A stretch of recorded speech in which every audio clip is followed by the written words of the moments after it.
হিমন্ত বিশ্ব শৰ্মাৰ ওপৰত আমি ইমান দবাও আনিছো, উচ্ছেদ কৰাৰ তেওঁৰ আৰু সাহস নাথাকিব।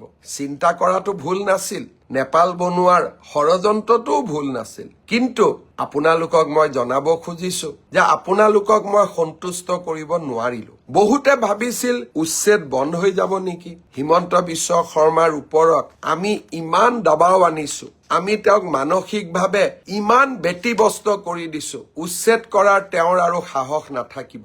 চিন্তা কৰাটো ভুল নাছিল, নেপাল বনোৱাৰ ষড়যন্ত্ৰটোও ভুল নাছিল। কিন্তু আপোনালোকক মই জনাব খুজিছো যে আপোনালোকক মই সন্তুষ্ট কৰিব নোৱাৰিলো। অহা 9 আৰু 10 তাৰিখে গোৱালপাৰা জিলাৰ দহিকটা বনাঞ্চলত উচ্ছেদ অভিযান আৰম্ভ হ'ব।